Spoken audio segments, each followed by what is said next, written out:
Welcome to Baz Travels.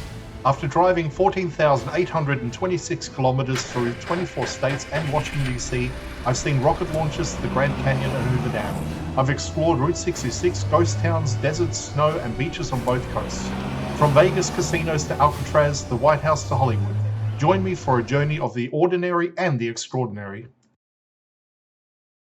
Loading destination. Simulation starting in 3, 2, 1.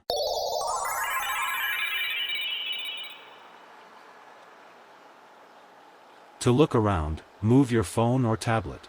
Click and drag if on a computer or move your head if using a VR headset. Please like and subscribe. The Missouri Governor's Mansion stands just east of the state capitol, overlooking the Missouri River from its elevated position. It is not simply a residence. It is a working home that reflects the continuity of state leadership across more than a century.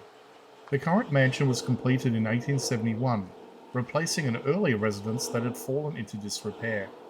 Designed in an Italian style, the structure features arched windows, decorative brackets beneath the roofline, and a balanced symmetric facade.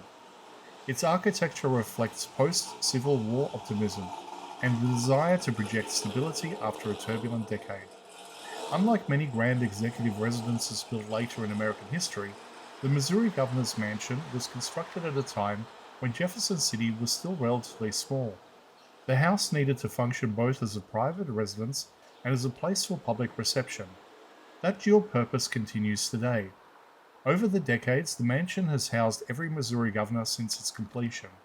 It has seen political transition, economic shifts, wartime leadership, and periods of reform. Within its rooms, policies have been discussed, strategies debated, and decisions shaped that affect the entire state. The interior contains period furnishings and decorative elements that reflect 19th and early 20th century design. Restoration efforts have preserved original woodwork, staircases, and architectural details, while updating systems to meet modern standards. The building has adapted without losing its historical character. The mansion grounds add another layer of meaning. Positioned on bluffs above the Missouri River, the site reinforces the original logic of Jefferson City's placement.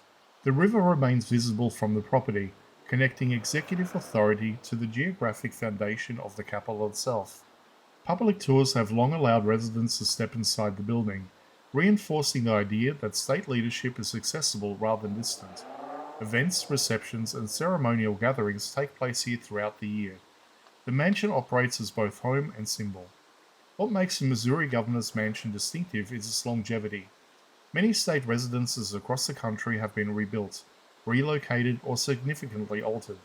This structure remains rooted in its 19th century design, while continuing to serve a modern political function. The building is not excessive in scale. It is dignified rather than imposing. That proportion reflects Missouri's identity as a state grounded in practicality rather than spectacle.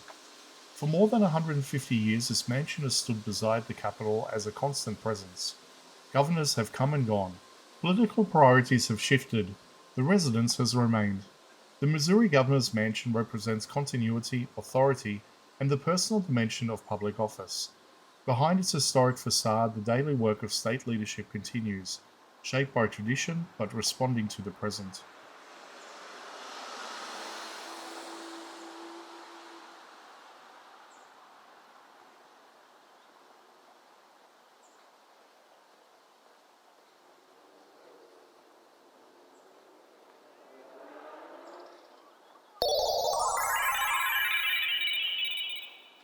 Simulation terminated. Please comment, like and subscribe.